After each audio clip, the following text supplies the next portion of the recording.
नमस्कार जय जगन्नाथ आम चैनल को आपण मानकु बहुत बहुत स्वागत। सांग माने श्रावण मासरे खाई नियंतु एही छोटिया जिनिस आपणक गृह रे केबे भी हेबो नाही धनर अभाव। भगवान भोलानाथଙ୍କ कृपारु खुशी रे भरी जीव आपणक घर। आपणकर समस्त मनस्कामना पूर्ण होई जीव। श्रावणर एही पवित्र मास 22 जुलाई 2024 रु आरंभ होई 19 अगस्त 2024 रे शेष हेब। एइथर श्रावणर पवित्र मास संपूर्ण 29 दिन पर्यंत रहिब एवं एथर श्रावण मासर प्रथम सोमवार व्रत 22 जुलाई 2024 को पड़िब। वेद पुराण अनुसारे जदि आपण सोमवारर व्रत रखिबाकू जाउछंती तेबे एही 5टी भूल आपण कदापि भी करिबे नाही, नचेत आपणकू व्रत करिबार कौनसी भी फल प्राप्त हेब नाही, कारण आपणकर व्रत खंडित होइजिब। एहा सहित जेउ पुण्य आपणकू सेही व्रतरु प्राप्त हेबार थिला सेही पुण्य मध्य आपणकू प्राप्त हेब नाही।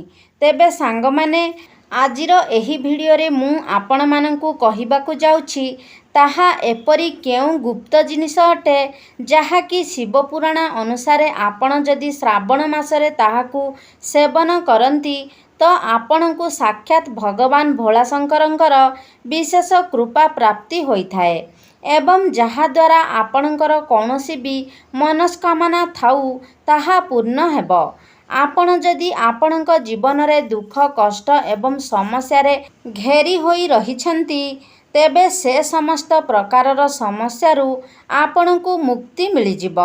एहा व्यतीत शिव पुराण रे एवं वेद पुराण रे ताहा कौन एपरी जिनिस विषय रे कुहा जाइछि जहा सोमवारर व्रत रखिबा समय रे आपणकू विशेष भाबरे ध्यान रखिबार अछि, कारण आपण जदि एही कथार ध्यान रखिबे नाही तो आपणकर व्रत खंडित होइजिब।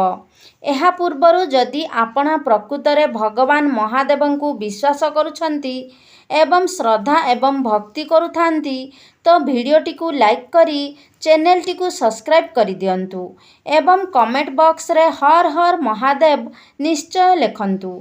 सांग माने श्रावणर पवित्र मासटी अत्यंत शुभ होइथाए एवं एहा एक कल्याणकारी मास होइथाए। आमर वेद पुराण रे उल्लेख अछि जे श्रावणर जेउ पवित्र मास होइथाए एहार प्रत्येकटी मुहूर्त एवं दिन गंगा जल भली पवित्र होइथाए। आमर वेद पुराण रे कुहा जाइछि श्रावणर पवित्र मासरे भगवान भोलानाथ बहुत ही प्रसन्न मुद्रा रे रहिथांती एवं निजर भक्त मानंकु आशीर्वाद प्रदान करिथांती। तेबे मनुष्य मानंक पई एहा एक उत्तम समय होइथाए जहा द्वारा मनुष्य साक्षात भोलानाथंकर कृपा प्राप्त करी निज जीवनर गरीबी दारिद्रता एवं अनेक गुड़िए समस्यार समाधान करि पारिबो।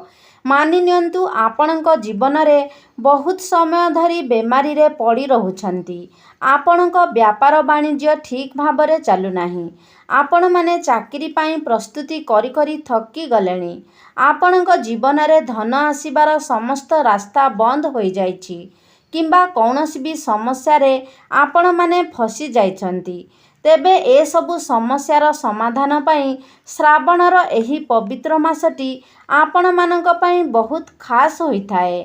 आपण माने जानती भगवान भोलाशंकरंकर आउ एक नाम हेउछि आशुतोष, अर्थात भगवान भोलाशंकर अल्परे ही संतुष्ट होई जाइथांती। तो आपण जदि विधि विधान सहकारे भगवान भोलाशंकरंकर अल्प भी पूजा पाठ करि नियंती जेमिति आजिर एही भिडियो रे मु आपण मानकू कहिबाकू जाउछि तो जीवनर समस्त दुख कष्टरु आपणकू मिलिजिब मुक्ति एवं आपणकर जे कौनसी भी मनस्कामना थाउ ताहा पूर्ण होइजिब। आमर पुराण एवं शास्त्र रे उल्लेख करा जाइछि जिए भी एही श्रावण मासरे पवित्र एवं श्रद्धा मनरे भगवान भोलाशंकरंकर आराधना करिथाए भगवान भोलाशंकर सेही व्यक्तिर समस्त दुख कष्ट को हरण करि नै थांती। ଏହି ଶ୍ରାବଣ ମାସର ପ୍ରଥମ ସୋମବାର 22 ଜୁଲାଇରେ ପଡ଼ୁଅଛି।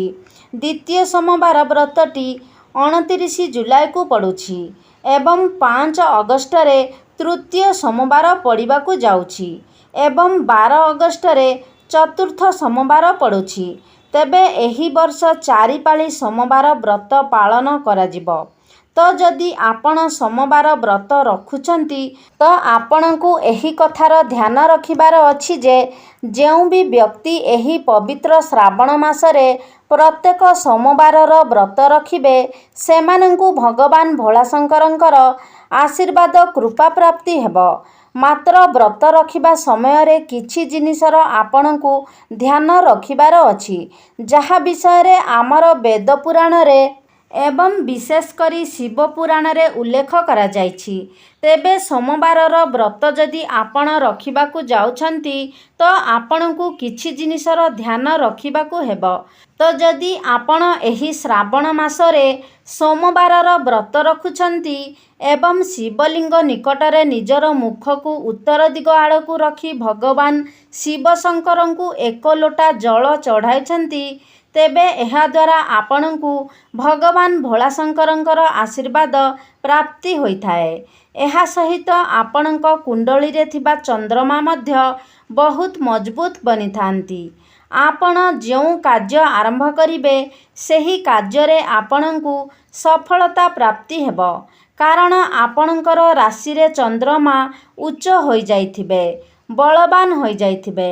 ଯଦି ଆପଣ ଏହି ଶ୍ରାବଣର ପବିତ୍ର ମାସରେ ପ୍ରତ୍ୟେକ ସୋମବାରକୁ ଭଗବାନ ଭୋଳାଶଙ୍କରଙ୍କର ବ୍ରତ ରଖୁଛନ୍ତି, ଭଗବାନ ଶିବଶଙ୍କରଙ୍କର ମନ୍ଦିରକୁ ଯାଇ ଭୋଳାନାଥଙ୍କୁ ଯଦି ଆପଣ ଚନ୍ଦନର ଲେପ ଲଗାଉଛନ୍ତି, ଏହାଦ୍ୱାରା ଆପଣଙ୍କୁ ଭୋଳାଶଙ୍କରଙ୍କର ଅସୀମ କୃପା ପ୍ରାପ୍ତ ହୋଇଥାଏ। ଆପଣଙ୍କୁ ନିଜ ଜୀବନରେ ସମସ୍ତ ପ୍ରକାରର ଭୌତିକ ସୁଖ, ସମୃଦ୍ଧି ଏବଂ ବୈଭବ ପ୍ରାପ୍ତି ହୋଇଥାଏ। ଭଗବାନ ଭୋଳାଶଙ୍କରଙ୍କୁ ଧଳା ରଙ୍ଗର ଜିନିଷ ଅତ୍ୟନ୍ତ ପ୍ରିୟ ହୋଇଥାଏ। ଶ୍ରାବଣର ଏହି ପବିତ୍ର ମାସରେ ଯଦି ଆପଣ ଭଗବାନ ଭୋଳାନାଥଙ୍କର ବ୍ରତ ରଖୁଛନ୍ତି ତ ଆପଣ ଭଗବାନ ଭୋଳାଶଙ୍କରଙ୍କୁ କ୍ଷୀର ଏବଂ ଦହିରେ ଅଭିଷେକ ନିଶ୍ଚିତ ରୂପରେ କରିବେ ଏବଂ ଭଗବାନ ଭୋଳାଶଙ୍କରଙ୍କୁ ଯଦି ଆପଣ ଲଗାଉଛନ୍ତି ତେବେ ଧଳା ରଙ୍ଗର ଜିନିଷ ନିଶ୍ଚୟ ଅର୍ପଣ କରନ୍ତୁ। ଏହା ବ୍ୟତୀତ ଯଦି ଆପଣ ଧଳା ରଙ୍ଗର ଜିନିଷ ସେବନ କରନ୍ତି ତ ଏହାଦ୍ୱାରା ମଧ୍ୟ ଭଗବାନ ଭୋଳାଶଙ୍କର ବହୁତ ହିଁ ପ୍ରସନ୍ନ ହୋଇଥାନ୍ତି। ଶାସ୍ତ୍ରରେ ଉଲ୍ଲେଖ ଅଛି ଯେ ଶ୍ରାବଣ ମାସର ପ୍ରତ୍ୟେକ ସୋମବାରରେ ଯେଉଁ ବ୍ୟକ୍ତି ଶିବ ମନ୍ଦିରକୁ ଯାଇ ଭଗବାନ ଶିବଶଙ୍କରଙ୍କର ପୂଜା କରିଥାଏ ଏବଂ ଏହାପରେ ନନ୍ଦୀଙ୍କର ମଧ୍ୟ ବିଧିବିଧାନ ପୂର୍ବକ ପୂଜା କରିଥାଏ ସେହି ବ୍ୟକ୍ତିଙ୍କୁ ପୂଜାର 2 ଗୁଣ ଲାଭ ପ୍ରାପ୍ତ ହୋଇଥାଏ। ସାଙ୍ଗମାନେ, ଯେତେବେଳେ ଆପଣ ଶ୍ରାବଣ ମାସରେ ସୋମବାର ଦିନ ଶିବ ମନ୍ଦିରକୁ ଯାଉଛନ୍ତି ସେତେବେଳେ ଆପଣ ଧଳା ରଙ୍ଗର ବସ୍ତ୍ର ପରିଧାନ କରି ଶିବ ମନ୍ଦିରକୁ ଯାଆନ୍ତୁ। ମନେ ରଖନ୍ତୁ, ଭୁଲରେ ବି ଆପଣ କଳା ରଙ୍ଗର ବସ୍ତ୍ର ଧାରଣ କରିବେ ନାହିଁ କିମ୍ବା କୌଣସି କଳା ରଙ୍ଗର ଜିନିଷର ମଧ୍ୟ ବ୍ୟବହାର କରିବେ ନାହିଁ। ଏହା ବ୍ୟତୀତ ଯଦି ଆପଣ ଶ୍ରାବଣ ମାସର ବ୍ରତ ରଖୁଛନ୍ତି ତେବେ ସମ୍ପୂର୍ଣ୍ଣ ମାସଟିରେ ଆପଣ କେବେ ବି କଟୁ ଶବ୍ଦ କିମ୍ବା ଅପଶବ୍ଦର ପ୍ରୟୋଗ କରିବେ ନାହିଁ। କୌଣସି ଜୀବଜନ୍ତୁଙ୍କୁ କଷ୍ଟ ଦେବେ ନାହିଁ। କାହାର ମନକୁ କଷ୍ଟ ଦେଲା ଭଳି କୌଣସି ପ୍ରକାରର କଥାବାର୍ତ୍ତା କରିବେ ନାହିଁ କିମ୍ବା କାହାର କ୍ଷତି ପହଞ୍ଚାଇଲା ଭଳି କୌଣସି କାର୍ଯ୍ୟ କରିବେ ନାହିଁ। ଏହା ବ୍ୟତୀତ ଆପଣ ମିଛ କଥା କହିବେ ନାହିଁ ଏବଂ ଚୋରି କରିବେ ନାହିଁ। କୌଣସି ନିଶାଦ୍ରବ୍ୟ ଯାହାକି ମଦ୍ୟପାନ କରିବେ ନାହିଁ ଏବଂ ଆମିଷ ମଧ୍ୟ ଭକ୍ଷଣ କରିବେ ନାହିଁ କାରଣ ଆପଣ ଯଦି ଏହିସବୁ କାର୍ଯ୍ୟ କରନ୍ତି ତେବେ ଏହାଦ୍ୱାରା ଭଗବାନ ଭୋଳାଶଙ୍କର କ୍ରୋଧିତ ହୋଇଯାଇଥାନ୍ତି। ଭଗବାନ ଭୋଳାନାଥ ପଶୁପ୍ରେମୀ ଅଟନ୍ତି, ସେଥିପାଇଁ ତାଙ୍କୁ ପଶୁପତି ମଧ୍ୟ କୁହାଯାଇଥାଏ। କୁହାଯାଏ ଯେ ଯେଉଁ ବ୍ୟକ୍ତି ସୋମବାର ବ୍ରତ ରଖିଥାନ୍ତି ସେମାନେ ପ୍ରତ୍ୟେକ ସୋମବାର ଦିନ ବ୍ରତ ପାଳନ କରିବା ସହିତ କୌଣସି ଏକ ଷଣ୍ଢକୁ କିଛି ମିଷ୍ଟାନ୍ନ ଖୁଆଇବା ଉଚିତ କିମ୍ବା ଦୁବ ଘାସ ଖୁଆଇବା ଉଚିତ। ଏପରି କରିବା ଦ୍ୱାରା ଆପଣଙ୍କୁ ବ୍ରତର 2 ଗୁଣା ଲାଭ ପ୍ରାପ୍ତି ହୋଇଥାଏ। ଏବଂ ଆପଣଙ୍କର ଭାଗ୍ୟ ମଧ୍ୟ ବଦଳି ଯାଇଥାଏ। ଯଦି ଆପଣ ଭଗବାନ ଭୋଳାଶଙ୍କରଙ୍କର ପୂଜାପାଠ କରିବେ, ଶ୍ରାବଣର ପବିତ୍ର ମାସରେ ପ୍ରତ୍ୟେକ ସୋମବାର ବ୍ରତ ରଖିବେ, ତ ଧ୍ୟାନ ରଖିବେ ଯେ ଯେମିତି ଭୁଲରେ ବି ଆପଣ ଶିବଲିଙ୍ଗରେ ହଳଦୀ, କୁକୁମ, ସିନ୍ଦୁର କିମ୍ବା ତୁଳସୀର ଅର୍ପଣ ନ କରନ୍ତି। କାରଣ ଏହିସବୁ ଜିନିଷ ଶିବଲିଙ୍ଗରେ ଚଢ଼ାଯାଇ ନଥାଏ। ଏହିସବୁ ଜିନିଷଗୁଡ଼ିକ ଯଦି ଆପଣ ଶିବଲିଙ୍ଗରେ ଅର୍ପଣ କରନ୍ତି, ତ ଏହାଦ୍ୱାରା ଭଗବାନ ଶିବଶଙ୍କର ବହୁତ ଅଧିକ କ୍ରୋଧିତ ହୋଇଯାଇଥାନ୍ତି ଏବଂ ଆପଣଙ୍କୁ ଆପଣଙ୍କ ଜୀବନରେ ଅନେକ ପ୍ରକାରର ଦୋଷ ଲାଗିଥାଏ। ଆପଣମାନେ ସମସ୍ତେ ଜାଣିଛନ୍ତି ଯେ ଭଗବାନ ଭୋଳାଶଙ୍କରଙ୍କୁ ବେଲପତ୍ର ଅତ୍ୟନ୍ତ ପ୍ରିୟ ହୋଇଥାଏ।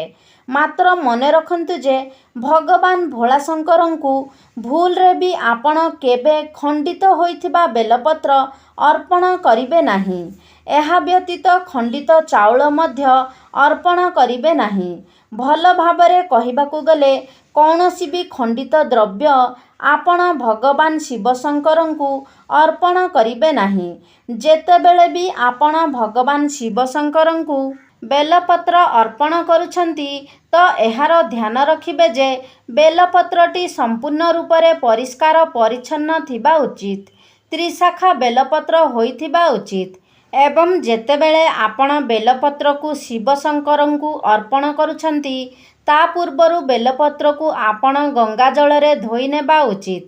ସାଙ୍ଗମାନେ, ଯେତେବେଳେ ଆପଣ ଶ୍ରାବଣ ମାସରେ ସୋମବାରର ବ୍ରତ ରଖୁଛନ୍ତି, ତ ଆପଣମାନେ ଫଳର ସେବନ ନିଶ୍ଚିତ ଭାବରେ କରିବେ। ମାତ୍ର ଆପଣ ଯେଉଁ ଫଳ କିଣୁଛନ୍ତି, ତାକୁ ନିଜ ପଇସାରେ ହିଁ କିଣନ୍ତୁ। ଅନ୍ୟଠାରୁ କରଜ କରି କିମ୍ବା ବାକି ଧାର କରି ଫଳ କିଣନ୍ତୁ ନାହିଁ। କାରଣ ଅନ୍ୟର ପଇସାରେ ବା ଧାର ଉଧାର କରି ଫଳ ଆଣି ଖାଇବା ଦ୍ୱାରା ଆପଣଙ୍କର ବ୍ରତ ଖଣ୍ଡିତ ହୋଇଯାଇଥାଏ। ମାତ୍ର ଯଦି କୌଣସି ବ୍ୟକ୍ତି ଆପଣଙ୍କୁ ଶ୍ରଦ୍ଧାର ସହିତ ନିଜେ ଫଳ ଆଣି ଦେଉଛନ୍ତି, ତ ସେହି ଫଳକୁ ଆପଣ ଗ୍ରହଣ କରିପାରିବେ। ଏବଂ ଫଳ ମଧ୍ୟରେ ଆପଣ କେବେ ବି ନାସ୍ପତି ଫଳକୁ ସେବନ କରିବେ ନାହିଁ। ଏହା ଆପଣଙ୍କର ବ୍ରତକୁ ଖଣ୍ଡିତ କରିଥାଏ। ଏବଂ ଆପଣମାନେ ଯଦି ଶ୍ରାବଣ ମାସର ବ୍ରତ କରୁଛନ୍ତି ଏବଂ ଆପଣଙ୍କ ପାଖକୁ କୌଣସି ଭିକ୍ଷୁକ ଆସୁଛନ୍ତି ଏବଂ ଆପଣ ତାକୁ କୌଣସି ବି ଭିକ୍ଷା ଦେଉନାହାନ୍ତି, ତ ତେବେ ବି ମଧ୍ୟ ଆପଣଙ୍କର ବ୍ରତ ଖଣ୍ଡିତ ହୋଇଯାଇଥାଏ। ସାଙ୍ଗମାନେ, ଆପଣମାନେ ଜାଣିନାହାନ୍ତି ଭଗବାନ କେଉଁ ରୂପରେ ବି ଆପଣଙ୍କ ପାଖକୁ ଆସିପାରନ୍ତି, ଆପଣଙ୍କର ପରୀକ୍ଷା ନେଇପାରନ୍ତି।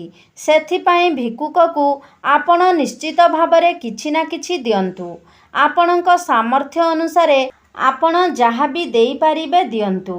ଏବଂ ଯଦି କୌଣସି ସାହାଯ୍ୟ ମାଗୁଥିବା ବ୍ୟକ୍ତି ଯାହାର ସାହାଯ୍ୟ ନିହାତି ଆବଶ୍ୟକ ଥିବ, ସେହି ବ୍ୟକ୍ତିକୁ ମଧ୍ୟ ସାହାଯ୍ୟ କରିବାକୁ କେବେ ବି ମନା କରନ୍ତୁ ନାହିଁ। ତ ସାଙ୍ଗମାନେ, ଆଜିର ଭିଡ଼ିଓଟା ଯଦି ଆପଣମାନଙ୍କୁ ଭଲ ଲାଗିଛି, ତାହେଲେ ଲାଇକ୍ କରିବେ, ସେୟାର କରିବେ। ଆମ ଚ୍ୟାନେଲକୁ ଯଦି ସବସ୍କ୍ରାଇବ୍ କରିନାହାନ୍ତି, ତାହେଲେ ସବସ୍କ୍ରାଇବ୍ କରିଦେବେ। ସର୍ବେ ଭବନ୍ତୁ ସୁଖିନଃ। ଧନ୍ୟବାଦ।